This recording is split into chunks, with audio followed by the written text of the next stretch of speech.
Nining adlaw sa Domingo sayo ra kuming mata. Unya ako dayon gipukaw ang akong asawa nga nagtulog-tulog kay ako dayon siyang gipalabas sa mga labhonon kay para nga mauga siya bitaw mga kabusyong kay sayang ang suga ni ini nga panahon. O pagkahuman ni ana akong gi-check ang garden nga iyang gigunahan unya akong nakita nga wala pa gyud mahuman.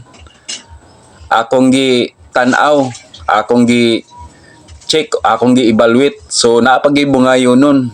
Mauna nga ni ana nga kuan sistema ana ako diha sa garden. Inyong nakita dili pwede sa ako yan mga kabusyong.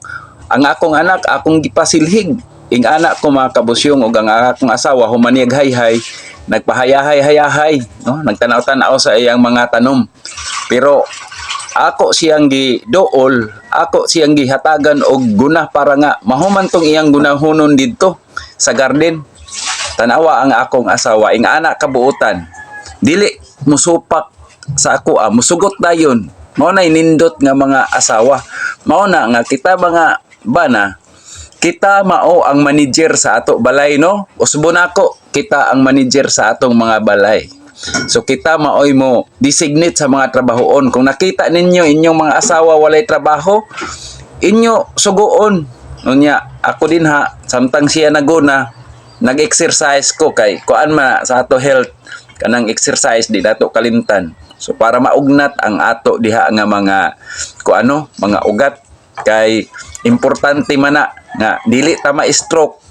Kana pong pag sugo nato sa atong asawa, exercise naman na nila mga kabusyong.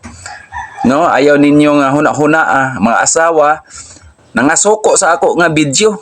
Kadto mga babay, mga asawa nga dili gusto suguon sa ilang mga bana. So dili man na maayo nga dili mo magpasugo sa inyong bana, no? Nagminyo pa man mo sa inyong mga bana nga dili man di mo magpasugo. Kinsa man di manager sa balay. Siyempre ang bana man gyud maoy manager sa bahay. Tanawa, sundugan ninyo ng akong asawa nga si Basyang mo, ingana ka masinugtanon. Pagkahuman niya, ako siyang gipakabo. Pabubuon ako siya dito sa mga tanom kay nga uga na.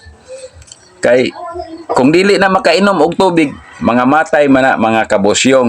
So ingana kita maoy mag-manage basta na ako sa balay, kuan gayud. Gusto ko nga dili mag lingkod-lingkod, dili mag silpon-silpon. Kay kanarabang mga asawa nato, ang ganahan na magmarites entero adlaw, panghilabot sa mga kinabuhi sa bang tao. Pero si Basyang, ako gyud siya nga na train, kumbaga na manso gyud, mansuhon gyud nato ang atong mga asawa.